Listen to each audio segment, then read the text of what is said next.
அனைவருக்கும் வணக்கம். எங்க புதுசா கல்யாணமான ஜோடி ஒருத்தவங்க இருக்காங்க. கொல்கத்தால இருந்து தங்களோட வாழ்க்கையை ரொம்ப பீஸ்ஃபுல்லா வாழணும் அப்படின்றதுக்காக ஒரு பெரிய பிளாட்ல குடியேற ஆரம்பிக்கிறாங்க. அதுவும் வாடகைக்கு தான் போறாங்க அப்படின்ற மாதிரி இருக்கும். யோசிச்சு பாருங்க, அந்த வீட்டுக்குள்ள ஒரே ஒரு ரூம் மட்டும் உங்களுக்கு திறக்க அனுமதி கிடையாது. அதாவது அந்த ரூமுக்குள்ள நைட்டு நேரம் ஆயிடுச்சு அப்படின்னா பல அமானுஷ்யமான சத்தங்கள் கேட்க ஆரம்பிக்குது. குழந்தை அழுகிற மாதிரியும் திடீர்னு பேசுற மாதிரியான சத்தங்கள்லாம் கேட்டுக்கிட்டே இருக்கு. என்ன நினைப்பீங்க? ஒரு மாதிரி பயம் தோணிக்கிட்டே இருக்கும் இல்லையா? இந்த விஷயத்த அந்த வீட்டுக்குள்ள இருக்க பெண் உணர ஆரம்பிக்கிறாங்க. இதுக்கப்புறம் இந்த கதையில என்ன நடந்தது அப்படின்னா இன்னைக்கு நம்ம பார்க்க போற படத்தோட மீதி கதையா இருக்கும். ஸோ பெங்கால்ல ரிலீஸ் ஆயிருக்கக்கூடிய பிளாட் நம்பர் 609 அப்படின்ற ஒரு சூப்பரான ஹாரர் படத்தை தான் இந்த வீடியோல பார்க்க போறோம். ஸோ வழக்கம் போல கிளைமேக்ஸ்ல நீங்க கண்டிப்பா ஒரு ட்விஸ்ட் எதிர்பார்க்கலாம். அந்த ட்விஸ்டும் இந்த படமும் உங்களுக்கு பிடிக்கும் அப்படின்ற நம்பிக்கையில இந்த வீடியோக்குள்ள உங்களை கொண்டு போறேன். இந்த படத்தோட ஸ்டார்டிங் சைட்ல ஒன்லைன்ல சொல்லியிருந்த மாதிரி ஒரு புது தம்பதியினர்கள் தான் தங்களோட வாழ்க்கையை புதுசா தொடங்கணும். அதாவது இவங்க கொல்கத்தால இருந்து ஒரு பீஸ்ஃபுல்லான இடத்துக்கு போகணும் அப்படின்ற மாதிரி இவங்க ஒரு வீடு தேடி அலைஞ்சுக்கிட்டே இருக்கும்போது ஒரு பிளாட் இவங்களுக்கு தென்பட ஆரம்பிக்குது. அந்த பிளாட்டை பத்தின டீடைல்ஸ் எல்லாத்தையும் கேட்டு அங்க போகும்போது அந்த நபர், அதாவது இவங்களுக்கு புரோக்கர்னு ஒருத்தர் வர ஆரம்பிக்கிறாரு. இந்த வீட்டை ஃபுல்லா சுத்தி காமிச்சுக்கிட்டே இருக்காரு.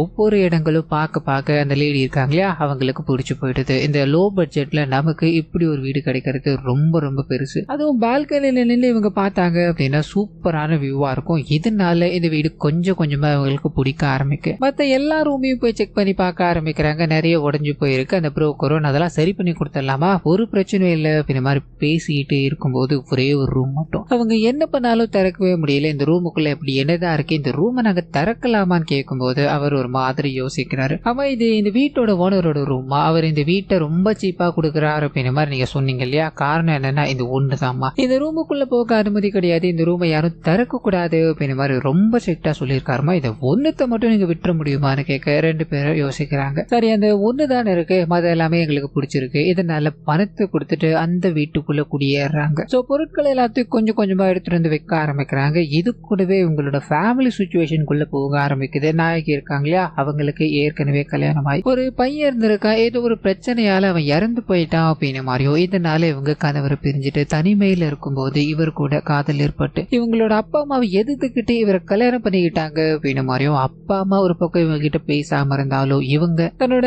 கணவரோட ஜாலியா தான் வாழ்ந்துகிட்டு இருக்காங்க அப்படின்ற மாதிரி ஒவ்வொரு பொருட்களையும் எடுத்து வச்சுக்கிட்டு இதுக்கு நடுவில் நிறைய விஷயங்களை பேசிக்கிட்டே இருக்கும்போது அங்க இருக்க ஒரு பொருள் பொத்துன்னு விழுந்து போகுது. இது மேபி ஏதாவது காத்துல விழுந்திருக்கலாம் அப்படின்ற மாதிரி இவங்க சகஜமா கடந்து போகும்போது அடுத்த நாள் இந்த வீட்டுக்குள்ள இருந்த கணவர் தன்னோட வேலையை பார்க்கணும் அப்படின்ற மாதிரி கிளம்ப ஆரம்பிக்கிறார். அதே சமயத்துல இங்க ஒரு வீட்டு வேலைக்காரம்மா ஹையர் பண்றாங்க. நீங்க எங்களுக்கு வேலைகள் எல்லாத்தையும் பண்ண முடியுமா, நைட்டு வரைக்கும் எங்கேயே இருக்க முடியுமான்னு கேட்கும்போது இந்த வீட்டை அப்படியே சுத்தி முத்தி பாக்குறாங்க. அம்மா, என்னால 2 டியூட்டிலாம் பண்ணவே முடியாதுமா, இந்த வீட்டுக்குள்ள இரவு நேரம் ஆயிடுச்சு, அதாவது ஈவினிங்க்கு மேல என்னால இருக்கவே முடியாதுமா, என்ன மன்னிச்சிருங்கம்மா அப்படின்ற மாதிரி வந்த வேலையும் வேணான்னு சொல்லிட்டு ஒரு மாதிரி பயத்திலே அங்கிருந்து போக ஆரம்பிக்க இவங்களுக்கு என்ன பண்றதுன்னு புரியல. சரி, எல்லா வேலைகளையும் இவங்களே பார்த்துக்கிட்டே இருக்கும்போது டிவி பாட்டுக்கிட்டு ஓடிக்கிட்டே இருக்கு. அது ஆஃப் பண்ணணும் ட்ரை பண்ணிக்கிட்டே இருக்கு, ஆஃப் ஆகல. மறுபடியும் அழுத்திக்கிட்டே இருக்கும்போது திடீர்னு அந்த டிவி ஆஃப் ஆகுது. பின்னாடி ஒரு சின்ன குழந்தையோட உருவம். இதை பார்த்ததும் இவங்க டக்குன்னு பயந்து போயிடுறாங்க. மேபி ஏதாவது பிரம்மையா இருக்கும் அப்படின்ற மாதிரி இதை பத்தி யோசிச்சுக்கிட்டு தன்னோட கணவர் வந்ததோ சொல்ல ஆரம்பிக்க, நீ இந்த டாக்டர் கிட்ட எல்லாம் போய்கிட்டு தான் இருக்கியா, ஏன்னா 3 மாசத்துக்கு முன்னாடி நம்ம போனோம், அடுத்த அப்பாயின்மெண்ட் எப்பன்னு தெரியுமான்னு கேட்டுக்கிட்டே இருக்கும்போது இவங்களுக்கு சின்ன கோபம். ஏன்னா நான் ஒரு உருவத்தை பார்த்த அப்படின்ற மாதிரி இவங்க கணவர் கிட்ட ஷேர் பண்ணியிருப்பாங்க இல்லையா, ஒருவேளை இவங்களோட இறந்து போன குழந்தையா தான் இவங்க நினைச்சுக்கிட்டு இருக்காங்களோ அப்படின்ற மாதிரி சைக்காட்ரிஸ்ட் கிட்ட போயாக்கணும். அதனாலதான் நம்ம டாக்டர் கிட்ட போகலாமா அப்படின்ற மாதிரி கேட்டிருப்பாரு. கோபப்படுறதுக்கான காரணமும் இதுதான் அப்படின்ற மாதிரி நமக்கு இங்க காமிக்கும் போது அடுத்த நாள் இவங்க தன்னோட வேலைகள் எல்லாத்தையும் பார்க்க அந்த இடத்துல இருக்க செக்யூரிட்டி இவங்களை பார்த்து பேச ஆரம்பிக்கிறாரு. உங்களுக்கு ஒன்னும் இல்லைல்லம்மா,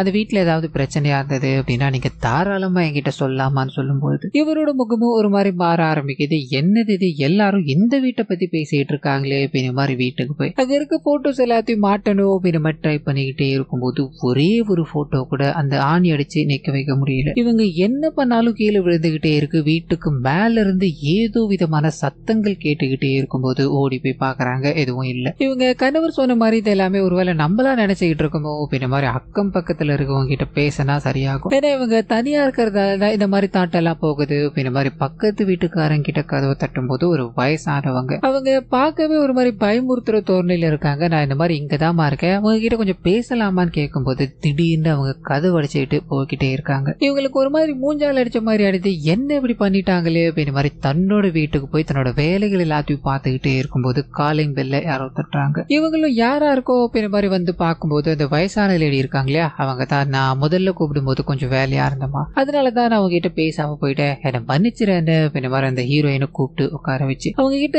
சாப்பிடுறதுக்கு தேவையான பொருட்கள் எல்லாத்தையும் கொடுத்துக்கிட்டே இருக்கும்போது இந்த வீட்டுல இந்த வயசான பாட்டியோட கணவர் ஒருத்தர் இருக்கார் அப்படின்றது தெரியுது. அவர் எங்க இருக்காருன்னு கேட்கும்போது இவங்க மௌனமா இருக்காங்க. அது மட்டும் இல்லாம இவங்க ஒரு கேள்வியை கேட்டாங்க அப்படின்னா பாட்டி டப்புன்னு பதிலே சொல்ல மாட்டாங்க. நிறைய விஷயங்களை யோசிச்சுக்கிட்டே இருக்காங்க. இவங்களுக்கு ஒரு மாதிரி அன்கம்ஃபர்டபுளா இருக்கும்போது இவங்க மறுபடியும் யோசிக்கிறாங்க, அம்மா இந்த வீட்டுக்குள்ள வந்ததுல இருந்து இந்த வீட்டுக்குள்ள என்னமோ ஒண்ணு தோணிக்கிட்டே இருக்கு, இந்த வீட்டுக்குள்ள எதுவும் பிரச்சனை இருக்கா அப்படின்ற மாதிரி நிறைய பேர் கேட்டுக்கிட்டே இருக்காங்க. இதுக்கு முன்னாடி இங்க யாராவது இருந்தாங்களா அப்படின்ற மாதிரி கேட்க வயசானவங்க பதட்டம் அடைகிறாங்க. எனக்கு யாரை பத்தியும் தெரியாதுமா, நீ முதல்ல இங்க இருந்து கிளம்புமா, எனக்கு வேலை இருக்குமா அப்படின்ற மாதிரி பேசி அனுப்பி வைக்கும் போது அவங்க போன அடுத்த காலமே அந்த வயசான நபர் வெளியே வர ஆரம்பிக்கிறாரு. எதுக்காக நீ அவங்க கிட்ட பொய்ய சொன்னேன்னு கேட்கும் போது இவங்களோட முகம் அப்படியே ஒரு மாதிரி இருக்கு. சோ காரணம் என்ன அப்படின்னு ரிவீல் பண்ணல. இவங்களோட கணவருக்கு வெளியூர்ல போய் நிறைய வேலைகள் பார்க்கணும் அப்படின்ற மாதிரி இருக்கும். இதனால மனைவி விட்டுட்டு அவர் அடிக்கடி வெளியில போறது வழக்கமா இருக்கும். இவங்க தூங்கிக்கிட்டே இருக்கும்போது நள்ளிரவுல ஏதோ ஒரு சத்தம், அந்த சத்தத்தால இவங்களோட தூக்கம் கலைய ஆரம்பிக்குது. என்னவா இருக்கும் அப்படின்ற மாதிரி சத்தத்தை நோக்கி போக்கிட்டே இருக்கும்போது அந்த பூட்டப்பட்ட அறை இருக்கு இல்லையா, அதுக்குள்ள இருந்துதான் ஏதோ குழந்தை பேசுற மாதிரியான சத்தங்கள். இவங்க தனிமையில வேற இருக்காங்க இல்லையா, ஒரு மாதிரி பயந்து போக ஆரம்பிக்கிறாங்க. அதுக்குள்ள என்னதான் இருக்கு அப்படின்ற மாதிரி கைகள் எல்லாத்தையும் வச்சு பார்க்கணும் ட்ரை பண்ணும்போது பின்னாடி ஒரு உருவம், அதாவது ஒரு குழந்தையோட உருவம் நின்னுகிட்டே இருக்கு. இவங்க டக்குன்னு அதை பாக்குறாங்க, பயந்து போய் பொத்துன்னு விழ தன்னோட கணவர்கிட்ட அதை பத்தி பேசலான்னு போக சீரியஸா எடுத்துக்கல, இதெல்லாமே உன்னோட இலூஷன் தான் அப்படின்ற மாதிரி சொல்லிக்கிட்டே இருக்கா. இதனால என்ன பண்ணலாம் அப்படின்ற மாதிரி ஃப்ரெண்டு கிட்ட அட்வைஸ் கேட்கும் போது அது கூடவே இவங்களோட அப்பா அம்மா கிட்டயும், அதாவது இவங்களோட அப்பா அம்மா கிட்ட இந்த கல்யாணத்துக்கு அப்புறம் பேச வேலை அப்படின்ற மாதிரி இருக்கும், இப்ப தனிமையில வேற இருக்காங்க, இப்படி ஒரு பிரச்சனை எல்லாம் இருக்கு. இதனால இந்த விஷயங்கள் எல்லாத்தையும் அப்பா அம்மா கிட்ட பகிர்ந்துட்டு இருக்கும் போது அவங்க எல்லாருமே அந்த பையன் மேல எனக்கு சந்தேகமா இருக்கு, ரெஸ்பான்சிபிலிட்டி எடுத்துப்பானா அப்படின்றதே தெரியல, என்னோட குழந்தைய விட்டுட்டு வேலை பார்க்கணும் மாதிரி கிளம்பிக்கிட்டே இருக்கா. ஒன்னு பண்ணுப்பா, அதாவது பக்கத்துல இருக்க போலீஸ்கார ஃபேமிலி மெம்பர் கிட்ட நீ ஒன்னு பண்ணு, அவனை பத்தின விஷயங்கள் அது கூடவே அந்த வீட்டுக்குள்ள என்னமோ பார்த்து பயப்படுறேன்னு சொல்றாப்பா, அது விசாரிக்க முடியுமான்னு கேட்க இவர் ஒரு பக்கம் வேலைகளை தொடங்க ஆரம்பிக்க அதே சமயத்துல இவங்க கணவர் நாளைக்கு வந்துருவாருன்னு இருக்கும். இன்னைக்கு படுத்து தூங்கிக்கிட்டே இருக்கும்போது மறுபடியும் இன்னைக்கு நைட்டும் அதே சத்தங்கள் கேட்டுக்கிட்டே இருக்கும்போது கிட்ட போறாங்க. அந்த கதவு திறக்கும் போது பட்டன் அப்படி ஓபன் ஆக ஆரம்பிக்குது. இவங்களுக்கு ஒரு மாதிரி அதிர்ச்சியா இருக்கு. அண்ட் உள்ள போகும்போது ஒரு குழந்தை விளையாடுற இடம் எப்படி இருக்கும் அதே மாதிரி அங்க நிறைய பொம்மைகள், அந்த பொம்மைகளுக்கு நடுவில் குழந்தை வரைஞ்சு வச்ச வரைபடங்கள் அப்படின்ற மாதிரி எக்கச்சக்கமா இருந்துகிட்டே இருக்கும்போது இவங்க அதை பாக்குறாங்க. இதெல்லாம் என்னவா இருக்கும் அப்படின்ற மாதிரி ஒவ்வொன்னா பார்த்துக்கிட்டே இருக்கும்போது கதவு அப்படியே பொறுமையா மூட ஆரம்பிக்க பயந்து போறாங்க. வேக வேகமா இதெல்லாத்தையும் எடுத்துக்கிட்டு பக்கத்துல அந்த வயசானவங்க இருக்காங்க இல்லையா, அவங்க கிட்ட போய் கொண்டு கொடுக்கும் போது அங்க வயசான நபர் இது மூலமா ஒரு சில விஷயங்களை சொல்ல ஆரம்பிக்கிறாரு. அம்மா நீங்க இருக்கிற பிளாட் வேற யாருடையதும் கிடையாதுமா, என்னோட பொண்ணுடையதாம்மா, என் பொண்ணு போனதுக்கு அப்புறம் அந்த பிளாட்ல யாரையும் தங்க வைக்க கூடாது அப்படின்னு மாதிரிதான் இருந்த, ஆனா இந்த புரோக்கர் பயங்கரமான பிரஷரை கொடுத்துக்கிட்டே இருந்ததால மட்டும்தாம்மா உங்களை தங்க அனுமதி கொடுத்த அப்படின்னு மாதிரி சொல்லி அங்க நடந்த விஷயங்கள், அதாவது ஒரு டிராஜடியான சம்பவம் நடந்திருக்கு, அதுக்குள்ள போக ஆரம்பிக்கிறாரு. இவரோட பொண்ணுக்கு கல்யாணம் பண்ணி வச்சுட்டு அவங்களுக்கு ஒரு குழந்தை இருக்கும், சந்தோஷமான வாழ்க்கை இருக்கும் அப்படின்ற மாதிரி நாங்க நினைச்சுக்கிட்டே இருக்கும்போது என்னோட மாப்பிள்ள இருக்கா இல்லையா, அவ பயங்கரமான குடிகாரமா, குடிக்கிறது மட்டும் இல்லாம என்னோட குழந்தைய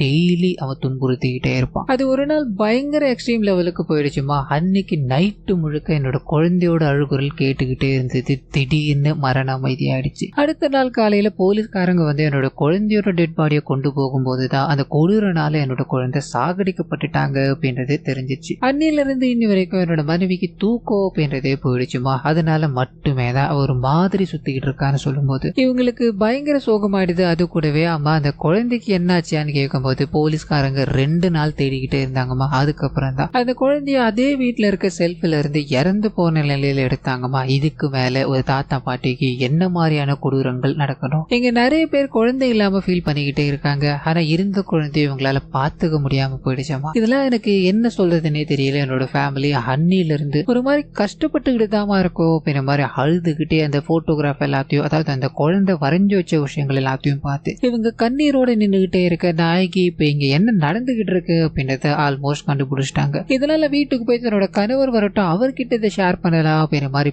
படுத்து தூங்கிக்கிட்டே இருக்கும்போது பக்கத்துல ஒரு உருவம். இவங்க தன்னோட கணவர் தான் வந்துட்டாரு போல அப்படின்ற மாதிரி அவர்கிட்ட பேசிக்கிட்டே இருக்கும்போது கணவர் போன் அடிக்கிறாரு. இந்த மாதிரி நான் வெளியில தான் இருக்கேன், நீ கேட்டை திறக்க முடியுமான்னு கேட்கும்போது அப்ப பக்கத்துல யாரு இருக்காங்க அப்படின்ற ஒரு கேள்வி. இவங்க பயந்து பயந்து பக்கத்துல இருக்க பெட்ஷீட்டை இழுக்கும் போது திடீர்னு ஒரு பயங்கரமான சத்தம், அங்க யாருமே இல்ல அப்படின்றது தெரிய ஆரம்பிக்குது. பயந்து போறாங்க. இத பத்தி உங்களோட கணவர் கிட்ட சொல்லும் போது கணவர் நான் இல்ல அப்படின்றதால இது எல்லாமே நீ யோசிச்சுக்கிட்டே இருக்கன்னு நினைக்கிறமா, இந்த வீட்டுக்குள்ள ஒண்ணுமே கிடையாது, நீ இறந்து போன உன்னோட பையனை நினைச்சுக்கிட்டே இருக்கிறதாலதான் இத்தனை விஷயங்கள் ஒண்ணு பாதிச்சுக்கிட்டே இருக்கு, எதுவா இருந்தாலும் ஒண்ணு பாத்துக்கலாம் அப்படின்ற மாதிரி அவங்களுக்கு தோல் கொடுத்துக்கிட்டே இருக்கும்போது இந்த பக்கம் அந்த நபரை பத்தியும் அந்த வீட்டை பத்தி விசாரிக்கணும் அப்படின்ற மாதிரி ஹீரோனோட வீட்டுக்காரங்க இருக்காங்க இல்லையா, அந்த புரோக்கரை கூப்பிட்டு விசாரிக்க ஆரம்பிக்கிறாங்க. ஆமா அந்த வீட்டு ஓனர் யாரு, அவங்க நம்பரக்கூடியான்னு சொல்லும் போது இவர் தயங்குறாரு. வெளிநாட்டுல இருக்காங்கன்னு சொல்ல, சரி எங்க இருந்தாலும் பரவாயில்ல, நீ நம்பர் கொடுக்கறதுல என்ன ஆயிட போற அப்படின்ற மாதிரி கேட்க மறுபடியும் நின்றுகிட்டே இருக்கும்போது இவர் ஏதோ ஒண்ணு கோல்மால் பண்றாரு அப்படின்றத புரிஞ்சுக்கிட்டார். இதனால மிரட்டி 24 மணி நேரத்துக்குள்ள எனக்கு அந்த நம்பர் மட்டும் வரலன்னு வைய, போலீஸ் ஸ்டேஷன்ல நீ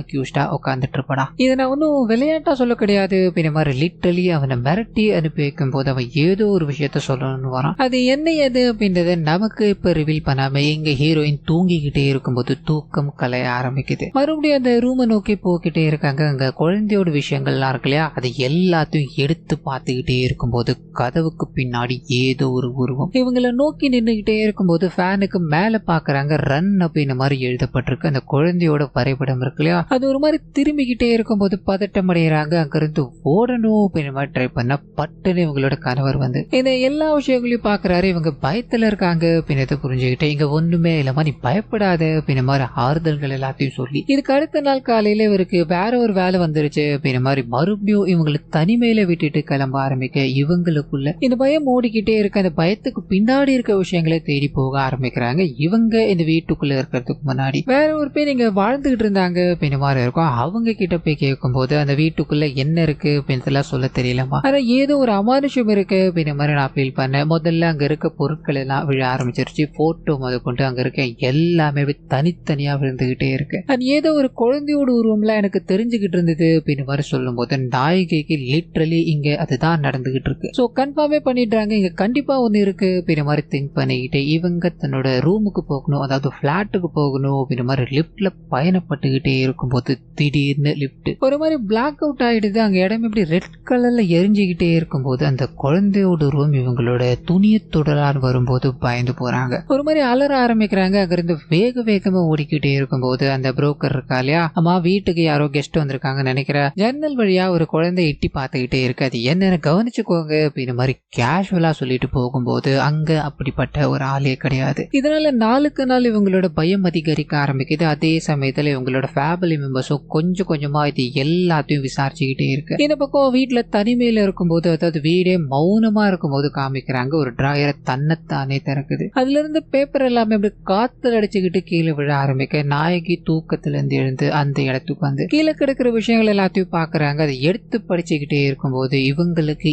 ஏதோ ஒண்ணு தெரியுது. அதை படிக்க படிக்க இவங்களோட முகம் மாற ஆரம்பிக்குது. அப்படியே கட் பண்ணா கணவர் தன்னோட வேலைகள் எல்லாத்தையும் முடிச்சுட்டு வீட்டுக்கு வரும்போது பேய் அரைஞ்சு போன நிலையில இவங்களோட மனைவியை பாக்குறாரு. அவங்க கிட்ட பேசணும்னு ட்ரை பண்ணும்போது எனக்கு எல்லா விஷயங்களும் தெரிஞ்சு போயிடுச்சு. இந்த வீட்டுக்குள்ள நான் இருக்க போறேன், இனிமேல் இந்த வீடுதான் எனக்கு எல்லாமே இந்த மாதிரி மனநலம் பாதிக்கப்பட்ட மாதிரி ஒரே விஷயங்கள மறுபடியும் சொல்லிக்கிட்டே இருக்கு. இவர் உடனடியா இவங்களை ஹாஸ்பிட்டல் கொண்டு போறாரு. அங்க செக் பண்ணி பார்த்தவங்களும் இந்த மாதிரி அவங்களுக்கு மயக்க மருந்து கொடுத்துருக்கோம், கொஞ்சம் கொஞ்சமா ரெக்கவர் ஆவாங்க, அவங்க தனிமையில இருக்கிறதால மட்டுமே தான் இந்த மாதிரியான பிரச்சனைகள் வந்துகிட்டு இருக்கு அப்படின்ற மாதிரி சொல்லும் போது நாயகன் அங்கிருந்து கிளம்பி அப்படி கார்ல பயணப்பட்டுக்கிட்டே இருக்க இங்க இன்னொரு சைடு ஹீரோயினோட ஃபேமிலி டீடைல்ஸ் எல்லாத்தையும் எடுக்க ஆரம்பிச்சாங்க இல்லையா, அப்பதான் ஒரு பயங்கரமான அதுவும் ஷாக்கிங்கான விஷயம் இவங்களுக்கு தெரிய ஆரம்பிக்குது. அந்த வீட்டுக்குள்ள டிராஜடியான சம்பவங்கள் நடந்தது அப்படின்றதெல்லாம் தாண்டி ஹீரோயின் கல்யாணம் பண்ணிக்கிட்டு வந்திருக்காரு இல்லையா, அவர் இதுக்கு முன்னாடி பல விஷயங்களை பண்ணியிருக்காரு. அதுவும் வேற வேற கெட்டப்ல வேற வேற பேர்ல பண்ணியிருக்காரு அப்படின்ற விஷயங்கள். அதாவது குறைஞ்சது ஒரு 5 வருஷத்துல 3 கல்யாணத்தை பண்ணிட்டார். அந்த 3 பேரையுமே ஏமாத்தி சொத்துக்கள் எல்லாத்தையும் அப்படியே அபகரிச்சுக்கிட்டு இங்க வந்திருக்காரு இருக்காரு அப்படின்னு மாதிரி இருக்கும். இந்த விஷயங்கள் கொஞ்சம் கொஞ்சமா இந்த ஃபேமிலிக்கு தெரிய ஆரம்பிக்க பேரலா இந்த நாயகனும் அதாவது இந்த நபரும் இவர் அப்படியே டிராவல் பண்ண ஆரம்பிக்கிறாரு. ஒரு லேடியை போய் சந்திக்கிறாரு. நம்ம வேலைகள் கரெக்டா முடிய போகுதுன்னு நினைக்கிறேன். அவளோட ப்ராப்பர்ட்டி எல்லாமே இப்போ நம்ம பேர்ல வந்துகிட்டு இருக்கு. நம்ம கூடிய சீக்கிரத்துல இங்கிருந்து கிளம்ப வேண்டியதா அப்படின்ற மாதிரி அவங்க கிட்ட பென்ட்ரைவ் எல்லாத்தையும் வாங்கிட்டு இவர் அங்கிருந்து பயணப்பட்டுக்கிட்டே இருக்கும்போது ஹீரோனோட ஃபேமிலி இருக்காங்க இல்லையா, அவங்க வந்து பிடிக்கிறாங்க. இவர் ஏதோ ஒண்ணு பண்ணிக்கிட்டு இருக்காரு அப்படின்றது தெரிஞ்சிருச்சு. ஆனா இவருக்கு எதிராக எந்த ஆதாரங்களும் இல்ல அப்படின்ற ஒரே காரணத்துக்காக இவரை சூட்சகமான முறையில பேசிக்கிட்டே இருக்கு. ஐயா, எதுவா இருந்தாலும் சரி நீங்க ஆதாரத்தோட வாங்க, நம்ம பாத்துக்கலாம் அப்படின்ற மாதிரி கேஷுவலா வீட்டுக்கு போய் இவர்கிட்ட இருக்க மொத்த பணங்களையும் வித்ரா பண்ணணும் அப்படின்ற மாதிரி ட்ரை பண்ணும்போது இவரோட அக்கௌண்ட்ல ஒரே ஒரு பைசா கூட இல்ல அப்படின்றது தெரிய ஆரம்பிக்குது. பயந்து போறாரு. இது எல்லாத்தையுமே ஒரு லேடி கிட்ட தான் கண்ட்ரோலா கொடுத்திருந்தா இல்லையா, அவங்க தான் இந்த வேலையை பார்த்திருக்கணும் அப்படின்ற மாதிரி யாருக்கும் தெரியாம அவங்களோட வீட்டுக்குள்ள கன் எடுத்துட்டு போக ஆரம்பிக்க மொத்த போலீஸ்காரங்களும் இந்த லேடியை கைப்பற்றிட்டாங்க. அது மூலமா இவங்க பண்ண விஷயங்கள் எதுக்குமே ஆதாரம் இல்லாம இருந்துச்சு இல்லையா, அவங்க பேச அது எல்லாத்தையும் ரெக்கார்ட் பண்ணி இதை ஆதாரமா எடுத்து இவங்களை கையும் களவுமா பிடிக்க ஆரம்பிக்கிறாங்க.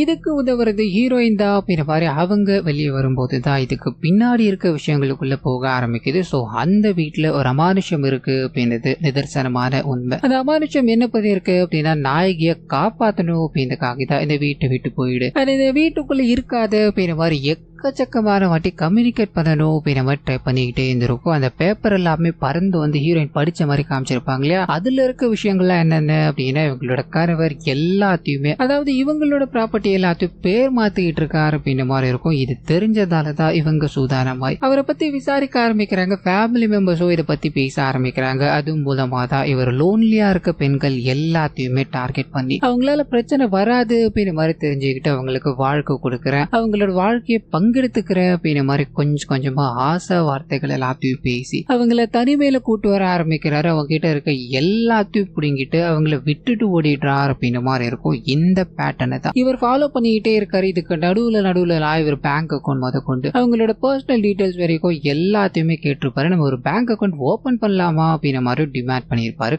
காரணம் என்ன அப்படின்னா சந்தேகம் வரக்கூடாத வகையில இது எல்லாத்தையுமே பண்ணி முடிக்கணும் அப்படின்றதா. சோ இங்க கையும் களவும் மாட்டிக்கிட்ட அவரை கைது பண்ணி கொண்டு போய்கிட்டே இருக்கும்போது நாயகி ஒரு புது வாழ்க்கையை வாழணுமா, இந்த விஷயங்கள் எல்லாத்தையும் நீ மறந்துரு அப்படின்ற மாதிரி ஃபேமிலியில இருக்கவங்க சொல்லும் போது இதுக்கு மேல எந்த வாழ்க்கையை நான் தேடி போறது, எனக்கு எங்க புது வாழ்க்கை இருக்கு அப்படின்ற மாதிரி சோகப்பட்டுக்கிட்டே அந்த பிளாட்டுக்கு போக ஆரம்பிக்கிறாங்க. வயசான அந்த தாத்தா பாட்டி இருக்காங்களே அவங்க கிட்ட போய் பேச ஆரம்பிக்க வயசான பாட்டி இன்னைக்குதான் பல வருடங்கள் கழிச்சு எந்த விதமான டிஸ்டர்பன்ஸும் இல்லாம தூங்குறாங்கம்மா. இது எல்லாத்துக்குமே நீதாமா காரணம் அப்படின்ற மாதிரி சொல்ல இவங்களும் ரொம்ப சந்தோஷம் அப்படின்ற மாதிரி சொல்லிட்டு அந்த 609 பிளாட் நம்பர் இருக்கு இல்லையா, இவங்க வாழ்ந்துகிட்டு இருந்த இடம் அந்த இடத்துக்குள்ள போக ஆரம்பிக்கிறாங்க. குழந்தைக்கான ரூம் இருக்கு. அங்க போய் குழந்தையோட விஷயங்கள் எல்லாத்தையும் பார்த்துக்கிட்டே இருக்கும்போது இவங்களோட கண்களுக்கு அந்த குழந்தை தெரிய ஆரம்பிக்குது. சோ தாய் பாசம் அப்படின்றது அந்த ஆன்மாக்கு தேவை. இவங்களுக்கும் இறந்து போற தன்னோட குழந்தையோட பாசம் அப்படின்றது தேவைப்பட்டிருக்கு. இதனால இவங்க 2 பேரும் இங்க அப்படி பயணிக்க ஆரம்பிச்சிட்டாங்க அப்படின்றத நமக்கு இங்க காமிச்சு இந்த படத்தை இத்தோட முடிக்கிறாங்க. சோ கண்டிப்பா இந்த படமே என்னோட வாய்ஸ் உங்களுக்கு பிடிச்சிருக்கும் அப்படின்னு மாதிரி நம்புறேன். இந்த வீடியோல ஏதாவது நிறைய குறைகள் இருந்தது அப்படின்னா அதை மறந்துடாம கமெண்ட்ஸ்ல பதிவிட்டுருங்க.